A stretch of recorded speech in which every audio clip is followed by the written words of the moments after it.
There we go. So welcome everybody. As I say, this talk is being recorded and will be posted to the SWT YouTube channel for public viewing. So if you don't want to be seen, please be sure to turn off your cameras now.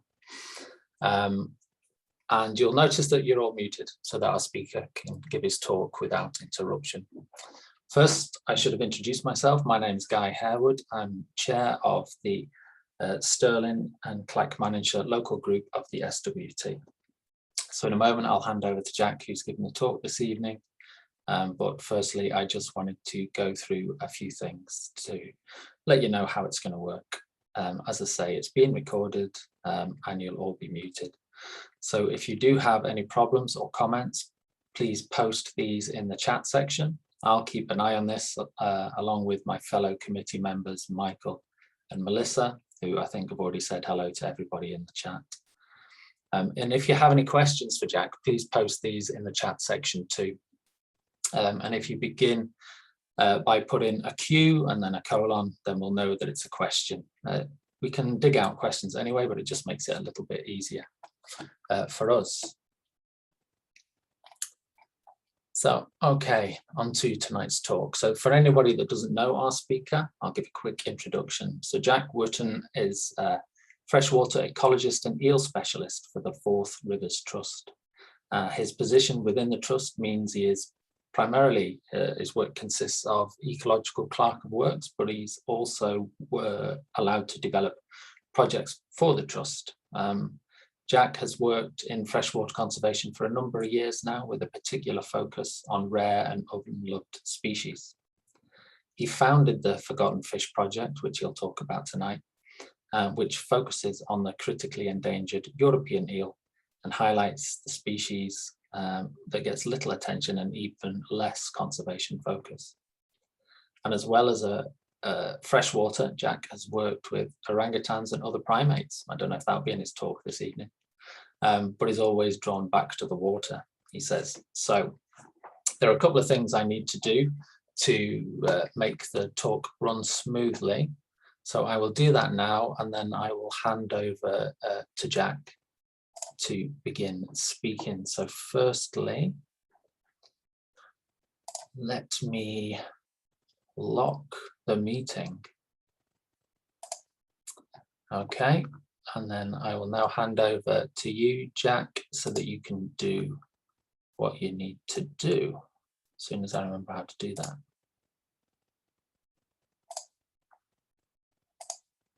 There you go, Jack, over to you. That's great, thanks. All right, I'll just share my screen.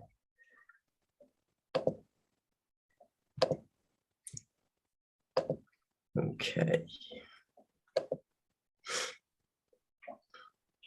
And everyone see that and hear me? Just a thumbs up, yeah? Yeah, right. That's good, Jack. Nice one. Right, brilliant, excellent. So thanks for the introduction and thanks for letting me come and speak today. That's yeah, a nice opportunity. Always good to chat with people about eels.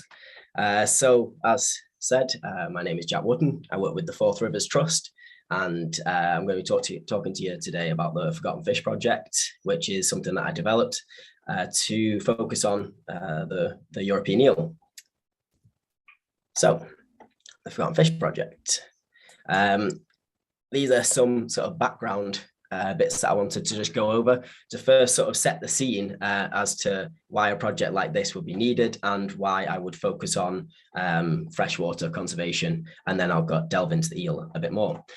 So it's just some background information here about the freshwater ecosystems that we have in our world, really, across the globe. So 1% of, or less than 1% of the world is covered with freshwater, less than 1%, but 51% of all known species live in these environments, which is pretty incredible given the tiny, minute fragment that it actually takes up. Freshwater is held in ice as well, and that makes up around about 3% then. But flowing freshwater makes up less than 1%, yet it holds all of these species, which is quite an incredible thing to hear. And this is amazing, but in 2020 alone, we lost 80 freshwater fish. This is just a fish. This isn't even looking at invertebrates. This isn't going and delving into any of the other aquatic organisms. This is just fish. We lost 80 in 2020, and 30% is threatened with extinction. This isn't just that they are, in some level of concern. These are threatened with extinction, and this is 30% of those fish. Just freshwater as well. And 35% of all of the wetlands in the world have been lost within the last 50 years. And this isn't slowing down or stopping at all. This is just continuing. So we are going to lose more unless we do something. So that was just a little bit of, why is it important to protect freshwater, and what is happening in freshwater currently. So this is just really the general model which I used to create this project, and it is a model that's sort of carried in a lot of projects as well, with encapsulating monitoring, education, and fieldwork to bring together a cohesive conservation plan. By fieldwork, I mean sort of the hands-on direct conservation as well. So this is actually physically doing conservation and making a physical change. Like I said, this talk is going to focus on the European eel, and this is Anguilla. These are some fine specimens that I had the pleasure of working with a few years back, and it's a picture that I constantly use because I think it's such a wonderful one, and it really encapsulates how mesmerizing they can actually be sometimes. They get some really bad stick, but these are really incredible animals, truly wonderful, and really, really great to work with as well. A lot of character. I guess when I'm talking about the eel, I should probably go into a little bit of the background. Some of the stuff that I'm going to go into in this talk isn't going to make much sense if I don't explain the general life cycle. So this picture here summarizes just roughly the life cycle stages. And we'll start at the top, and we're going to go around to the right. And the first stage is obviously this egg, and this egg is floating in the Sargasso Sea, and it hatches actually very, very quickly. It's a short amount of time, very fast hatching process. It hatches out in this second stage, becomes like the larval form of the eel, drifting on oceanic currents and in the plankton layer, slowly feeding away. This third stage, which is sort of like a see-through ribbon, this is a leptocephali or leptocephalus stage. Again, a larval stage of the eel, and it's like a willow-shaped fish. It is really strange, completely translucent, and this, again, still drifting on the oceanic currents, feeding on plankton. And this is so different from what the eel looks like in its later stages that they actually thought this was a completely separate species for quite a long time. When it arrives at our coastline after drifting on oceanic currents, it comes in as a glass eel, and this is this bottom middle, and that is translucent. It's more of an eel shape now, but it's still translucent. It's gained a little bit of pigment through through like the nerve centers in its body, and it's just looks like a little jelly sweet eel, really. As it comes into fresh water, it gains a bit more pigment, and this is what's known as the elva stage. So this is bottom left, and this is really just a minute eel. It's gained its pigment, and this pigment can change with the sediment within the river. So it can go anything from like a greeny yellow all the way down to almost black colored, and this is heavily influenced by the substrate and the environment that it's in.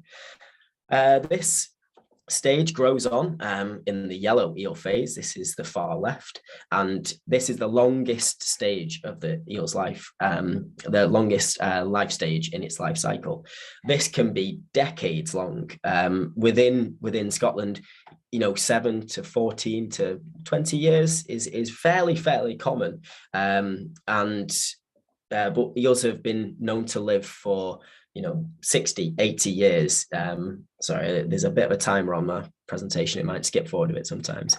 But yeah, this yellow eel phase can take up to decades, especially in colder waters. It takes a long time because they can grow very slow and their metabolism slows down in that colder water. In warmer conditions, in Spain, in Italy, in Greece, they can get to a large yellow eel size within 2 years, but it takes a lot longer in colder conditions. Now, the last stage is this silver eel, so top left.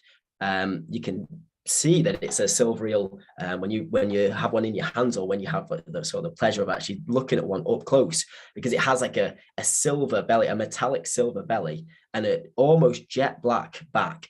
Its eyes are huge, really enlarged. Its fins have changed shape, and everything looks just slightly different about this eel from what you'd normally recognize as the stage before. And this is adapting it for this long migration back to the Sargasso Sea, which is where this animal spawns. And if we're talking about from Scotland to the Sargasso Sea, it's around about 4,000 miles, an incredibly long journey. And this silver eel stage is fully adapted to make sure that it arrives there. So everything from its swimming capability, its muscle mass, all changes. Its eyes change, its reproductive organs start to develop, and its digestive tract starts to shut down, and it focuses just purely on reproduction and getting to the Sargasso Sea. Once they're in the Sargasso Sea, they spawn once and then they die. And the cycle is then complete and it returns back to the egg stage. So that's just a little bit of background on the eel. So what's facing the eel, or what are the issues facing it? So pollution, habitat loss, river barriers, introduced diseases, over or illegal fishing, climate change, obviously. But a lot of these issues are shared by many species within the freshwater ecosystems and environments. A few pictures that you can see here, the top left, you'll recognize that as a perch, and that was a big mass fish kill event on Loch Orr, and I went up there, and this was a pollution event that ended up killing a huge amount of eels as well. These are still problems. There's still pollution problems, even though our rivers are in much better shape than they were in sort of industrial revolution times. Just to the right of that, you see this weird sort of jelly mess. That is Anguillicola coracis, which is a parasite which was actually introduced from, it's a Japanese eel parasite actually, and it coexists very well with the Japanese eel, but it found its way into the European eel stock and has been lowering the general fitness of our eels since that point. And when I talk about general fitness, I mean just its overall survivability is what it sort of boils down to. Its ability to make that journey to spawn, its ability to grow and develop and fatten up and survive, it is lowered by a burden of these parasites. Below is river barriers. My absolute nemesis is I truly hate these things. They're everywhere. It's an incredibly abundant problem, and it affects all migratory fish. And when we talk about migratory fish, we usually think of the salmon, and we usually think of maybe the eel as well. But all fish have an element of migration, whether this is a very short migration, a couple of 100 meters to a slightly different area of the river to spawn, or to move and find food at different times of year. They all migrate, and these man-made barriers within river systems are a huge, huge problem. So we'll bring it back now, and we'll focus on the Forgotten Fish Project.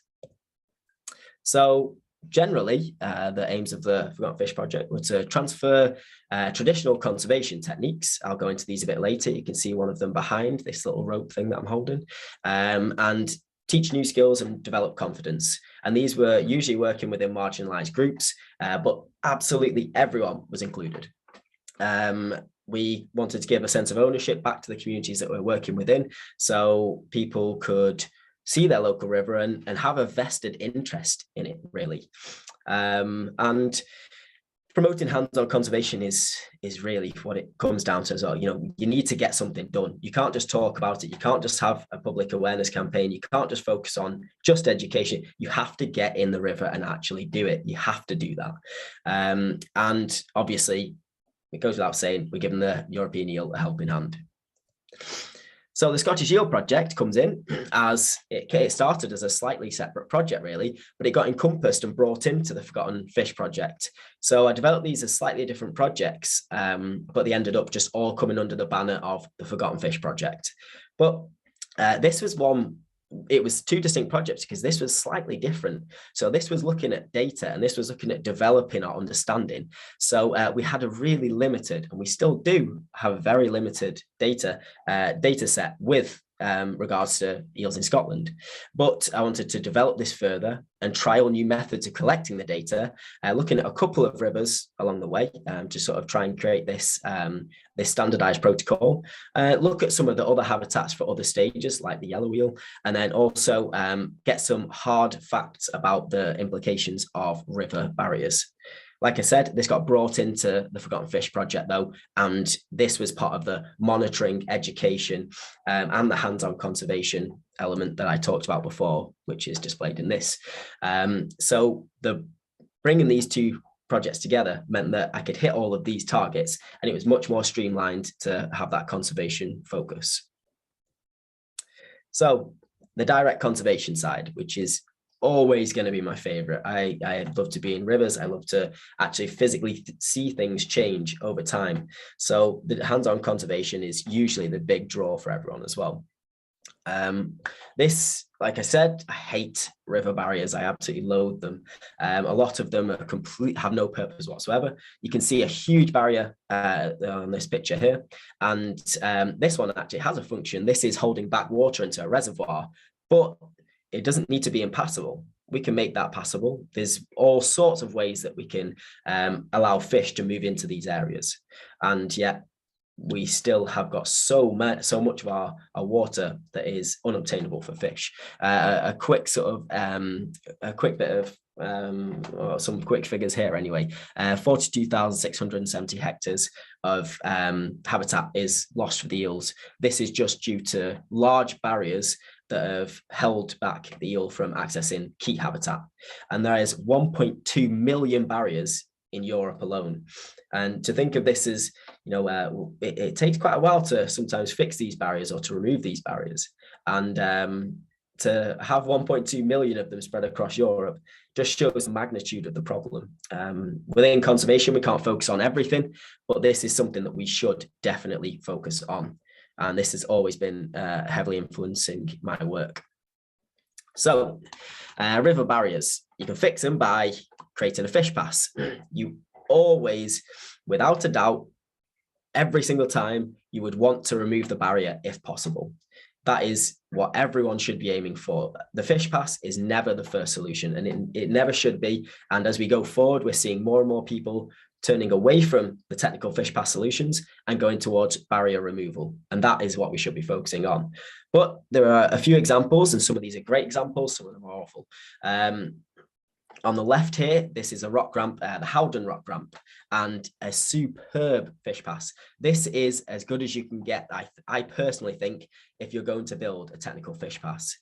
It means that the weir is still in place. So if someone is desperate to keep the weir, say it's structural to a bridge and the foundations can't be firmed up and it has to stay in, then a rock ramp is a perfect solution. You essentially build it onto the face of the weir and slope down in a very, very gradual slope, leading it further back into the river. And you place rocks all the way along, huge boulders, and you have some low flow channels there as well. So even in low conditions, it has a nice permanent channel, which it runs through all the time. It looks, in the end, just like a natural part of the river with a lot of stones in there, some nice sort of choppy water conditions, some slower flows, and it's great for all fish. In the center, you've got a Lorinier fish pass. This is typically salmonids.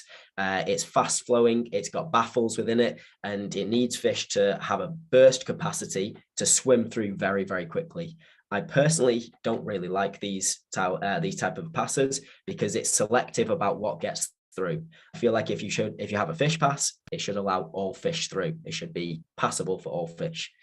On the far right is a really traditional old school style of pass. This is called a box pass. And you can see why it's called a box pass. It's just loads of boxes stacked next to each other. And there's a little bit of water that the fish is supposed to jump into. And then it gets into the next box, jumps into the next spout, jumps into the next one. And eventually it gets above the weir. A very traditional form of fish pass. You do see these quite a lot. So these are some ones that I've been involved in the Forgotten Fish project. We've done all sorts of random ones, but these are some really cool ones. The one on the left, you can see a really narrow sort of spout of water. Again, this is for really high capacity burst swimming fish. This This one personally doesn't even look passable for the strongest of salmon and sea trout, but each to their own with their builds. I got brought in to build eel pass on here because there was thousands of eels stuck below this, and this fish path wasn't passable for eels. So this little bit of coir matting, this sort of brown sausage that goes up the side of this structure, is just a climbing frame essentially for eels. And eels don't swim above barriers. They like to climb. They like anchor points. They like to move along things. And the point of this this coir matting sausage is that it will veg up and create a root system which will hold moisture in and will create a nice solid structure that will be essentially living, that the eels can then pass through. And the night that it was installed, we had eels working their way through that bit of coir matting, which was, I thought it was still way too dry for them to do that, but they were wanting to get up to where they wanted to be. So this one on the right hand side, I'll show you a video of it in a minute, but this is just a more of the baffle type fish pass that you commonly see, but we wanted to try and make it out of more natural materials. We were sick of so many being made out of concrete and so many being made out of plastics, that we're thinking, let's try and find a more of a novel solution, and let's see how long it lasts, and let's trial it and see if it works. So this was one that we installed, and it has coir matting lining all of the edges so that fish can swim into sections and find eddies and sort of slack waters as they move through, because the baffled sections have notches in the top, but they have notches in the bottom as well. So it allows fish to swim both over and under, and it has different flow types within it as well. And it's so much cheaper. It is unbelievable, the cost of fish passes. It is truly staggering. But both of these methods are very, very cheap, and they're a lot more environmentally friendly. So this is some of the direct conservation work. This, I really hope this plays for you. This was the fish pass running. It isn't at full capacity at the moment, so a lot more water would be going down here normally.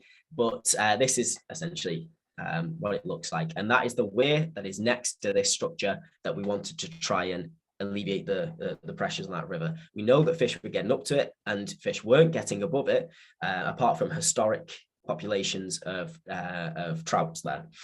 So we had done surveys below and found eels, and surveys above and had found no eels. That structure, you probably can't see how large that weir is, but it's about 4 meters in height, and that's from the surface of the water. It's a real monster, well, it's a truly gorgeous place. That's the Dunglass Burn, and that was just a really nice little bit of work that we did there, that was just trying to save money and test out a few different methods. Another method that I've used is eel ropes, traditional straw eel ropes. This is some great guys that I've worked with for many years in Northern Ireland on Lough Neagh, which is the largest wild eel fishery. They create these eel ropes by using an old car crank, and you can see this long grained straw being added to the car crank, and there's a single cord of rope that goes through the middle of this, a very, very small one. And what happens is this guy works back slowly, turning this car crank, and the guy sat on the chair, who has a nice easy job, just chucks the straw onto it and adds it to this rope. The guy on that crank just slowly walking backwards, and they do this until they have a length that they need. You can see a few lengths lined up next to them. Once they've created a cord that is the same length, they need 2 to create an actual full length eel rope. But what they do then is, as you can see, is keeping tension on that line as well, which is really important, or it just unravels. But once you have 2 ropes that are the same length, you get them both together, tie both ends, and then you unwind it. You untwine some of that straw. So whichever way you wound it, you unwind it the other way, and the 2 cords mesh together, and then you'll see they'll pull it in a minute, and that fuses them together, and then they really wind it back the other way, unmeshing some of the fibers again, pull it, and it all tightens up into sort of like a helix-like structure. And this helix-like structure has the cords running through it, but it's 99% straw. And what this actually does is creates, again, a climbing substrate for eels. And this helix structure is absolutely brilliant at just allowing the eels to climb above small weirs. Now, you would put this on something that is not too high, maybe a meter in height, and sloped weirs, it works very, very well on, because it allows just a small amount of climbing substrate, and it slows down the flow, and it gives the eels the ability to work their way up it. And this is what these guys on Loch Ness have been using for years now. And it's not a method that is used commonly. There's different methods like mussel spat ropes that are used in New Zealand that do a very similar job. But I just love this one because it has a bit more of an ability to include other people in it. You can get community groups to make their own ropes and install them on barriers. They're very, very cheap. And once people know the technique of how to make them, you can make so many in a day that an entire season is covered. They degrade, they're not plastic, they do degrade, but these are so cheap and they're pretty fun to make. So it's not too much of an effort if you're going to chuck a couple of these on your local weir. So the monitoring side of things. This is another weird little adaptation from a thing that I saw in Ireland, adapted from Robert Rozel's his adaptation from a scientist named Cedric. I forget his second name, but it's called the Cedric Trap after the guy who invented it. And my supervisor for my master's, Derek Evans, he created a method of this as well. And then I created one. And this is a method of trapping eels. It's a passive method, so eels can swim in and out. And essentially, it's just trying to imitate reeds or imitate a root structure. And it floats in the water, as you can see there. You use it below barriers, and eels will make it to a barrier, get stuck behind it, and then they'll seek refuge somewhere. And if you place one of these traps there, then they'll seek refuge in that trap. And it's an absolutely brilliant way to monitor what is coming into your rivers, and, which is, I think, a really important point, what is getting stuck below each of the barriers. So you can put one of these in and you can monitor the eels that are making it there. You can say, great, right, we know we've got eels here, and you can put these on different stages all across your river system at different weirs, and you can then monitor if eels are getting above the next weir. You can monitor if there's a certain weir which is impassable completely, and you never see eels above that point. And it's just a brilliant way to monitor very, very cheaply. The way it works is you've got these fibers, and the fibers sit in the water, like I was saying, and create the refuge. And when you lift the trap out of the water drains out of it, the fibers mesh together and lock the eel inside. As long as you lift that straight into a net, you can shake it into a net and all the eels fall out. Or you can lie on its side in a net, search through it and pick out the small eels. It is absolutely brilliant. It's probably the most fun I have each year. It's amazing what you find in these things as well. I've had 20 centimeter long eels in these traps, and they're absolutely superb. This is the sort of situation you'd use one in. You'd get to a weir and you'd place it below, and you'd then be able to monitor what is passing above that point, or what's getting up to that point and isn't passing above it, more importantly. And also a great thing to do is look at the recruitment that's coming into a river. So I was putting them in tidal areas, and it allowed me to see what was coming into the river and what was fresh in. So I was getting glass eels in there, which are absolutely incredible to see at all different stages. And I could see the abundance that was coming into them. I couldn't get a true abundance level because this is quite a basic method of monitoring, but it still allowed me to tell where the peak in the season was, if there was a lot coming into the system, if there wasn't any coming into the system, if the first barrier was holding them all back, and if they were getting to the second barrier. I could tell all these bits of information from a very small, cheap bit of monitoring kit. And these are some of the amazing little eels. So we've got a range of eels here, but they're all quite late stage glass eels or elvers. And on the left hand side, you can see you can see the mat that's been pulled out, the little trap, and that was it. It sort of, once the water's off it, it does fuse together quite well as well. It really tightens up, but once it's in the water again, it's incredible how how bushy this thing goes and how much it looks like just a root system in a river. And we're able to get length measurements, weight measurements. We're able to get counts, obviously, and presence and absence just from this one method. So going on to the education side of this as well, we did loads of things, different events, like I say, and making the eel ropes. We did everything from meeting people when I was going out doing the trap monitoring so people could come out and see it. We did electrofishing days where we'd go out and monitor what we got in each catch. We'd look at different size eels in different environments. We would look at barriers and how they affected things. We did all sorts of events. But then COVID obviously happened and it stopped everything, and we couldn't put in all these ropes, and the community groups we were working with couldn't have these training days, and then we couldn't put them onto the weirs, and we couldn't do all these things we wanted to do. But like everything, COVID made it much, much harder, and we just sort of rolled with it and tried to do our best. So we developed a load of resources which you can access here. This is the Forgotten Fish webpage on the Forth Rivers Trust site. The resources are there. I'll show you all the resources that we actually developed. And these are all completely open access. I've shared them with people in New Zealand, America, all across Europe, and we've shared them with groups all across the UK as well. So these are resources from this project, but we want them to be used in the wider scope. So they're completely free, they're completely open access, and people can grab them and use them as they want.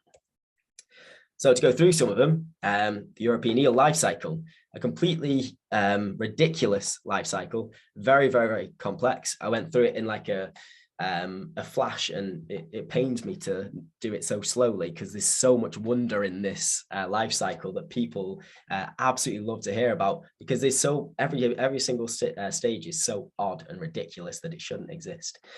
So this is a really cool little infographic that we created here. It takes you through the life cycle, but it also tells you the pressures on each life cycle. It's way, way, way too small to read, but at this stage, but you can print it off at whatever size you want off the website, or you can contact me and I'll fire it over. But a great little thing. You can blow it up to poster size, but you can read it at A4 as well. So awesome little piece. I'm very, very happy with that one. Eels and ladders is probably the thing that's going to be on my gravestone. It's what everyone always talks to me about. All the work that I can do to get river barriers fixed doesn't matter. I'll never do anything better than eels and ladders. But this is a really cool take, obviously on snakes and ladders, but you go through the eel's life cycle. There's different things that can attack you at different places, like natural predators, like river barriers can hold you up and you slip back down. A really cool thing. And we did this because obviously people over lockdown were struggling. They wanted things to do. So we created this little game for them. You can print off the little dice and you can print off a counter, and each counter is a different life stage as well. So there's all these little weird fun things you can do with it. Again, all accessible on the resource page for the Forgotten Fish project. And yeah, just a cool, nice little tidy game. And yeah, this is the main thing that people contacted me about. So feel free to do that. This one was a really cool thing that I created, looking at the illegal wildlife trade, which is something which is never spoken about. Very, very few people actually know about it, even within the freshwater aquatic sort of circles that you get, which aren't really that big. But they're very, very hard to find anyone that knows anything about the illegal wildlife trade of eels. So this is the most trafficked animal in the world. It far surpasses ivory, pangolins, and shark fin and like shark fin trade by the actual number of eels that are transported from Europe to Asia. It's absolutely staggering, the numbers. It's a multi-billion-pound industry. There's a huge underground market with it, and it's so profitable that people, that narcotics gangs now have moved from narcotics to smuggling eels, which is pretty ridiculous, really. It's just absurd, the world of eels. But this little infographic takes you into the world of that and explains some of the factors behind that, why people would do it, the profit margins behind them, how much something is worth in Europe and how much something is worth in Asia. And it's a really, really interesting read. I definitely would tell people to dig a bit deeper. This only goes into a small bit of it, and it highlights some of the main things, but absolutely incredible and astonishing the sort of scale of this industry. But yeah, very, very small young eels are transported to Asia and grown on, and then there's the market there for them to be sold and eaten. There's a huge demand for them in Asia. So this is, yeah, that's essentially the crux of it, but really interesting. And again, all available on the website. And with all these different things that we created, these resources, we obviously had social media just to push out things. When we were in full lockdown, we couldn't do anything in the rivers or couldn't engage with people. So we stuck a load of things out. We had Eel Week. We got really good sort of engagement with it. We had people, approaching us and asking how can they get involved, how can they do things. And really, we're only just able to offer these opportunities now to get back out in the river and actually do things. So all of this was over lockdown, and this was all social media based, and it was just trying to stimulate that interest. And now we can start to get back out there. So yeah, I definitely think people should contact if they want to get involved. The Scottish Eel Conference. This was 2 weeks before the lockdown. I had put so much work into getting this eel conference sorted. The first eel conference in Scotland, oddly enough. And yeah, we developed this thing, and it was going to be at Napier University in a really cool building. It was just, everyone was lined up. We had all the guests coming in, flying in from all over Europe, all training it in or whatever to get there. Absolutely brilliant. It would have been a great event. But yeah, unfortunately that got cancelled because that was 2 weeks after we got locked down. So we're looking to do this next year now. It's most likely going to be probably February, March time, but this is definitely something to look out for. And we'll just fire it out over our social media, and we'll go crazy about it once it's all booked in. But yeah, as of now, it's quite hard to find people to hold a conference. So we're desperately trying to get this sorted, and this should be coming out next year. And it'll be really interesting talks from all different areas of conservation, science, public engagement, all from an eel perspective.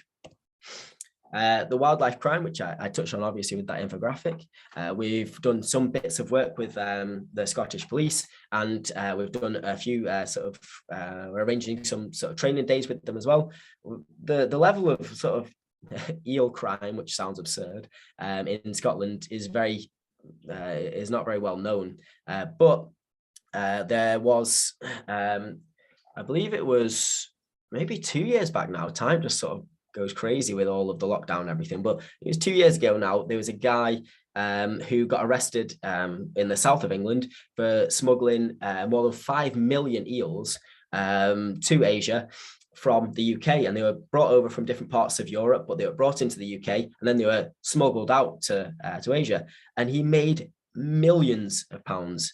A multiple millionaire just off the back of eels, and he smuggled them underneath tilapia, which is a fish you can legally transport out, and he stacked them underneath there, live young eels, and that was sort of how he made his fortune. So it isn't like this is a crime that's never ventured onto our shores. This very well could be going on, and it should be more well known, considering the scope and how many millions and millions and millions of eels are smuggled each year. But I think that brings us 34 minutes as well. Kept pretty good time. Yeah, that brings us to the end of the talk. I hope you got some questions or anything you want to ask. I believe we've got a good amount of time now to go through some questions. But just to go over this point again, like if you want to get involved with the project, or you do want to learn any more, then please just please get in touch with me. My email address is there, but I'm sure Guy will be able to help you out as well with my email address or any contact details that you need. And this can be as much as, you've got a question about it, or you want to get out there and you want to work on the river, or you've got a local weir that you just hate and you want to get some eels up it, anything, please get in touch. And thanks for listening anyway. I'll stop sharing that.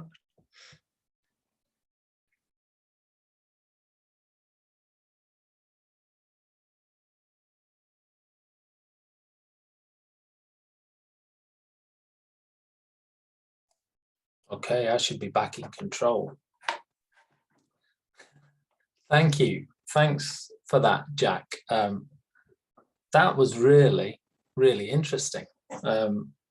Obviously, you have a passion for eels, but But it was good to see how you formed a really holistic project. So not just focusing on the fish themselves, but involving the people and, going through everything from direct conservation through to the monitoring. And I never knew about the eel black market and that it was the most trafficked animal in the world. So thanks for that. There are a few questions in the chat. Feel free to post them still. I'll have a look through the chat here now and pull out some questions for Jack. So where's the first one? The first question, Jack, is, are eels on the Scottish biodiversity list? And if not, why not? Oh, you might have to hang on. I'll have to let you unmute yourself. Try it now. Nice one. Right, that's great. Yeah, so I believe that they are, or they probably are, but there's a reason really why this isn't really much of an importance, because the eel management plan, each river basin district has their own eel management plan. We have one in Scotland, obviously, and this outlines how people should preserve their eel stocks and how they should change or adapt whatever measures they've got in place. And the funny thing about the eel management plan in Scotland is that they said the only action we're going to take is to ban all commercial fishing. So commercial fishing and recreational fishing is banned in Scotland. But we didn't have any commercial fisheries. So it seemed like an incredibly bold move by Scotland. And it looked like they were at the forefront of fighting for the eel, but really they actually didn't do anything. They essentially just said, we're going to do nothing different from what we're doing now. There was a few very small time players that did sort of bring a bit of income in by catching some of the eel stages. So there was some silver eel fishing, some yellow eel fishing, but very, very, very small time. So the fact that they banned this and said that was enough and that's essentially all we're going to do is a bit of a joke, really. And it's been that way since. So sorry. So you can't fish recreationally for eels in Scotland? No, you can't. So you can't fish recreationally, and if you set a line for an eel, then it is illegal. And you also, you can't commercially fish for them. But the recreational side of it, again, is quite hard to enforce. If someone catches an eel on a line, were they fishing for an eel or weren't they? I've only known of one person actually who got caught and prosecuted for catching an eel because he got questioned by a ranger, and the ranger actually thought he was illegally poaching, I guess, a salmonid or some prize fish where he was. And the guy sneakily said, "Oh, I'm not fishing for them, I'm fishing for eels." And then the ranger prosecuted him. So, but that's the only instance that I've actually heard of anyone being prosecuted for it. And is it different in the other parts of the UK then? Yeah, so you can fish for them in England. Like I mentioned before, actually, in Northern Ireland, Lough Neagh, they have a commercial fishery. They only have this one commercial fishery. They used to have Lough Neagh and Lough Erne, which were two major fisheries for eels. Lough Erne is now closed, and it's just Lough Neagh remaining, which is a huge fishery. Like I said, the largest wild eel fishery in Europe. So absolutely huge. So there is different management plans with each eel management plan. So within your river basin district, you were allowed to essentially choose how you manage your eel stocks. And what you were trying to achieve by this was a 40% escapement, sort of pre-anthropogenic influence, which is a ridiculous load of buzzwords. But what it essentially means is you want 40% of the silver eels, that is the ones that are going to go out to sea to spawn, you want 40% of those to make it out to sea, but that has to equate to the healthy stock before we ruined it. and we have no idea what that is. So it's absolute nonsense. It's just a load of buzzwords, which means nothing. It's really hard to establish anything by, and makes only very little sense to a few people. So again, it's one of those weird things that has just been pushed through and never changed. So are they working then, or are eel stocks still suffering massively, even where these management plans are in place? So different countries across Europe have had different successes in terms of their eel management plans. Some have taken it very, very seriously. And those ones are usually the countries which are tied to eels, which have a vested commercial interest in eels. But the problem with this approach is that the eel stock is one stock. So you don't have Scottish eels and then Italian eels. You have everything going to the Sargasso Sea, everything spawning, and then the current's bringing you what you're given. So, you're not getting these same eels back. So whatever you put in, you don't get back. Mm-hmm. So essentially you need everyone to be doing their bit, and then the stock will start to come back. And that's why it's such a hard species to manage, because everyone's got to do their bit. And these big barriers and these huge hydro schemes as well are wreaking havoc. But these are on some of the major eel rivers. So a collective effort is really, really needed to preserve to conserve the eel and to bring it back to the sort of pre-1980s, which is when there was a huge crash in eels. And that was essentially what triggered everyone to think, the eels aren't coming back anymore. And we don't really understand why they disappeared. Within a few years, they had dropped 90 to 99%, depending on where you are in Europe, which is incredible, truly incredible. I don't know when that has ever happened in the natural world since, but this huge drop in the early 80s and just before as well, these few years just saw the stock just absolutely plummet and nothing really come back. And that, is a huge concern. But what we should be focusing on is the issues that we do know that are affecting the eel raising back to a really healthy population. And this is those things from, illegal fishing, overfishing, pollution, river barriers, habitat loss, climate change. These are the things that we know are affecting the eel from surviving and making it back to sea again. So these are the things we should be focusing on now. There's a couple of questions here from Heather. This might make sense to you. Was the Brantevik eel found to be as old as it was rumored to be? Do you know about the Brantevik eel? So yeah, this is I don't think it was ever fully proved. This was like a myth, like almost like a mythological creature. It's pretty incredible, this eel. I can't actually remember how old it was supposed to be.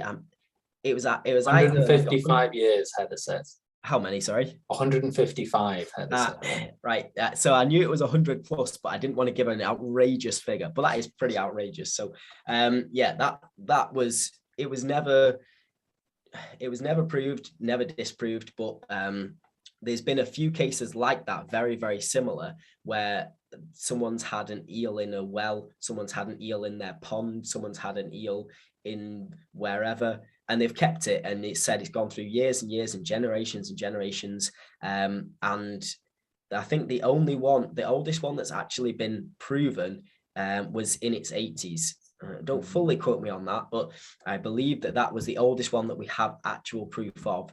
And that the way that you are able to tell the age of an eel is through its otoliths, so its ear stones, which are these tiny little sort of calcified structures inside the head of an eel, and you'd have to kill the eel to get it out. But essentially what you take out is a little calcified structure that you polish down, and it has rings like the annual sort of rings of a tree, and these are called annuli. And you then count the rings to look at the summer and winter conditions. You can tell different sort of nutrient intake, you can tell different periods of cold. There's all sorts of stuff you could tell from it. But that's how you would tell with an eel. And I think that has been the only one that's actually been confirmed. I'm sure there's some very, very old ones out there that haven't been found, haven't been messed with by people, and have just gone back out to sea and made it. But I believe that was the oldest one. So that was a question I had as you were talking, is do eels live longer in colder waters then, since their metabolism slows? Well, essentially what an eel is trying to do is it's trying to get to a size where it can migrate back out. That, its main focus, like a lot of animals, is to reproduce. And when it gets to a certain size, this is closely correlated with fat content as well. But you need to be a certain size and you need to have a certain amount of reserves to be able to start this change into a silver eel. And it's very, very, very, I guess, taxing on the fish to start to get this process going, fully change into a silver eel. And then it's even worse that you've got to do this journey 4,000 miles. So in these cold conditions, what happens is the metabolism is really slow. They grow very, very slowly. I think the slowest growth that has been marked in an eel is 1 millimeter a year, which is absurd. And this fish either just died of old age or would have to move somewhere warmer, because that's ridiculous. But that's essentially like, once you get into these cold conditions, your growth slows, your metabolism slows, and you grow very, very slowly. So where an eel might have moved into slightly higher altitude, slightly colder conditions, it means that it's able to exploit resources that no other eel is exploiting because it's quite harsh conditions. So it has the pick of them all, but it has to take this at a cost, and the cost is growing very, very slowly and trying to then survive all these multitude of years and multitude of dangers throughout those years. So yeah, they grow much slower, and it's usually they're the old eels, the big old eels in high altitude, cold places. You can guarantee that that's got to be some age. Heather had another question here, which was, if you were starting an eel habitat from scratch, what features would you make sure to include? It's a great question, and it's pretty much anything. These things are wonderful. Like, they will survive in any condition. That isn't to say that we should give them terrible conditions and stick them all in sewage, but they do live in sewage. Like, they will get everywhere. But the prime habitat for an eel really is somewhere with an incredible amount of hiding places. When you're doing a survey, old walls and old rubble or boulders or anywhere with a lot of crevices, that is where you find the eels. They love an area that they can hunker down in, hide away in, and wait out those daylight hours and then come out in the evenings. So a habitat that you'd really like, or that you'd really want to see a lot of eels in and expect it, I guess, would be somewhere with relatively good water quality, a high abundance of invertebrates. So that goes with its own challenges and niches that you need to create, but then somewhere with a lot of hiding places, whether these are root structures or boulders or anything that creates these this habitat is perfect for an eel. Like I said, they will live in terrible conditions, but they, better water quality means better quality of food, means better better sort of quality of life for them, I guess, because eels are used to measure toxins, so non-metabolizing toxins that sit within an environment for a long time. Eels are used by SEPA to analyze the historic pollution within the area, and they take a fat tissue sample, and you can look at the quantity of very harmful chemicals that are in the water by analyzing a fish, because they live there for so long. This isn't a fish that has lived a season then died, or lived a couple of years. This is decades and decades. This is history within a living creature, and that's and they know that, so they've used that to their advantage as well. So yeah, they wouldn't have that if they had nice quality water, though. You've got a couple of questions here about barriers, and one that I put in there was, you've talked about removing barriers. Do you ever try to remove natural barriers? Yeah, a cool question, and this is like an ongoing debate, really. I'll tell you sort of both sides of the argument. One is, no, we should never do it because it's natural. We should never mess with nature. The species above these falls might be historic populations that have been there since the Ice Age, and this could be genetic stock which is completely isolated from the rest and very, very unique, and we should protect that.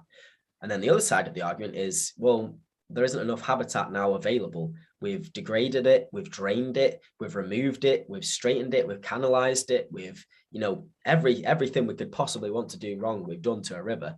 And opening up this habitat might be the last little bit of pristine habitat that is available.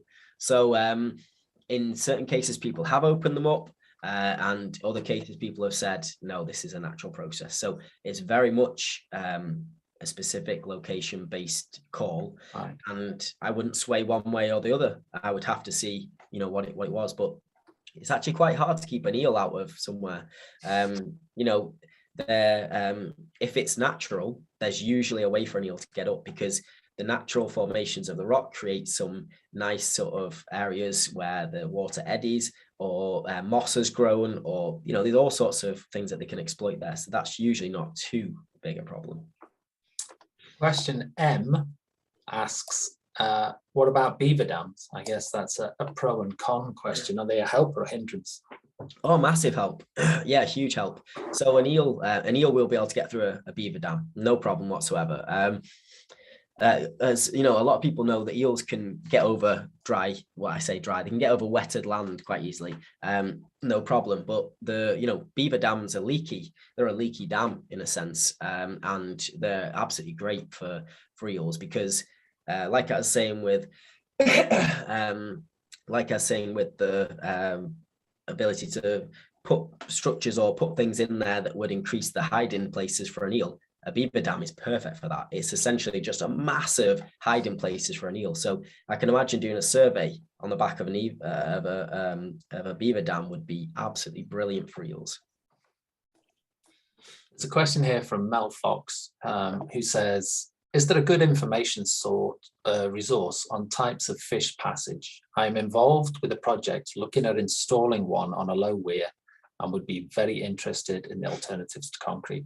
I guess you wouldn't mind chatting to her about it. Yeah, of course. So please grab my email. There's all sorts that we can offer in terms of very natural based solutions to more technical solutions made out of natural materials to all sorts. Definitely get in touch. There's a few manuals which I started with, and it was the EA manual for fish passage and the EA manual for eel passage as well. I started with both of those documents, and within their rights, they are very, very good documents. But I just believe that there's a cheaper way of doing this, and there's also a more sustainable way of doing this, and that's working with more natural materials, and that's working with within people's budgets and allowing more to be done. So please get in touch. But those other documents are there. Cool. And then Heather again says, when the Gulf Stream changes due to climate chaos, presumably the currents carrying eels will be altered. Has anyone carried out research into where they might end up in the future? Yeah, so that's my biggest fear. If I don't have any eels to mess around with, I won't have anything to do. So it's a huge worry and a really substantial worry. In terms of where they would go, there's been some models out there, but I mean, really, I think we have to see what does change, and where they get kicked out to, where they get drawn into, and ecological collapse is a strong word to use, and maybe it wouldn't be as bad as that, but this is a species which used to make up like 50% of our biomass. This is something which used to be like almost the foundations of our ecosystem, just because they were purely so abundant that everything fed on them, and they were real keystone species, and they still are. So if we lose them, it could be something truly, truly terrible that affects all of our aquatic life, and I'm almost sure that would be the case as well. So this is a massive, massive worry, and that's why when you say what affects the eel, climate change always has to be in there. It's something we can't just say, oh well, this is an obvious thing which will generally affect things. This is a specific worry that could very much affect it directly. A really interesting thing, a side note, which I told you I would go off on tangents, but the American eel and European eel spawn in relatively the same place, somewhere in the Sargasso Sea, and the American eel goes essentially to America, left. The European eel goes essentially right to Europe, but there is a hybridized species of the American and the European eel, which goes straight up and it ends up in Iceland. And it's a real, like, that's something really cool. I think that's just amazing. That's slightly off topic from what you asked, but it's still cool. So. There's I'm going to combine a question that Roy posed here with one that I had myself, because you talked about the limited data set that existed and about, you know, protocols for gathering data. So I was wondering if eels are more widespread in our rivers than we know about. And Roy has asked, is there a distribution map of eels in our local rivers? So a distribution map is something that I've been working on with the SFCC, and they've got some great data that's been collected from all of the river trusts across Scotland, and it's a pretty cool map actually. It's like almost a heat map. I could share that with you guys as well, no problem. It's just a very rudimentary overview of it all, though. You know, it gives you some hotspots, and you can see the West Coast has considerably more. And that's because they get hit with the first load of them. They pile all in there, and then the East Coast gets a little bit less. You know, whether they come up through the channel or go all the way over, you know, there might be some crossover there, but we get considerably less on the East Coast. And the run is considerably later as well. So this distribution map just shows the hotspots of where they are. It doesn't show in any great detail where eels are very abundant over a really great time series. And this is because there's been very little focus on the eel. So salmon always get talked about. And, you know, you could look at every single bit of data about salmon for years back now, everything from, you know, the amount of fry 40 years ago to the amount of returning adults coming back this year. You know, everything is there, but there's been so little focus on the eel that it's fragments here and there. And you look at the actual surveys that have been done, and I've seen some terrifying bits of data collected where it just says, we saw eels. And then we've seen ones which says loads of eels. And then I've seen ones where it's just ticks for eels, you know, and you don't know what size they are. It's massively important to know if these are young eels coming in, you know, and you've got 1,000 of them, or have you got 1,000 silver eels going out? So the data is just, there's bits of data there. It's not all, it isn't all solidly brought together in a way that is readable, because it's so fragmented and it's in such a state that we can't really read much from it. This changes in different countries across Europe, of course. You go to somewhere that has a vested interest and they know about their eels. But in terms of Scotland, it's very, very, very poor. And the rest of the UK isn't essentially great either. So do you suspect that there are eels in places that we just don't know about? Or do you think the eel is not widely distributed throughout Scotland? So there's still loads of eels. There is still a lot of eels. The point to be made is there's still an unbelievably small proportion of eels here than used to be here, but we still have a lot of eels. You know, when I was talking about the illegal trade, these people are transporting millions of eels. You know, these aren't small numbers. These are millions of young eels. But that's only because we get hundreds of millions, billions actually, of eels coming into Europe, but they all come in, and only a very, very small proportion of those survive. And, you know, slippery as an eel isn't just a saying. You know, these things are hard to find. These things are hard to get. They're hard to survey. Like, I would consider myself somewhat good at wrangling one now, but still, like, they will put you to shame even when you think you know what you're doing. So they're not the easiest thing to find. They're not the easiest thing to survey. The survey techniques need to be properly adapted for it as well. It isn't a standard survey method. So there are more eels all over the place, more than we probably know of. But I think the general point to make is that we are still at a fraction, an absolute fraction of what used to be here. Right, we got one last question. Hopefully your voice holds out. Is from Chris, who says, have there been any successful, sustained reintroductions of eels to habitats and rivers that have been monitored and reported in detail?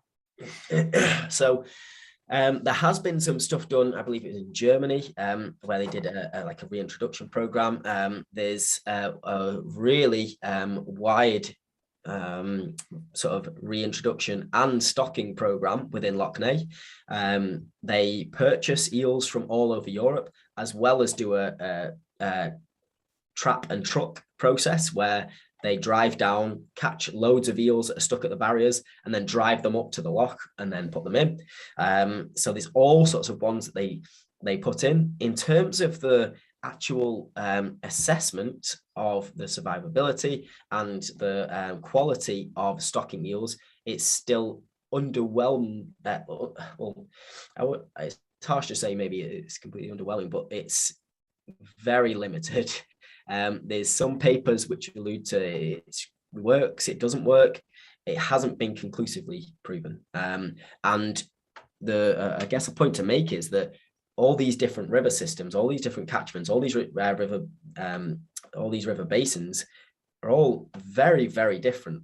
A stocking program in Spain is completely different to a stocking program in Scotland.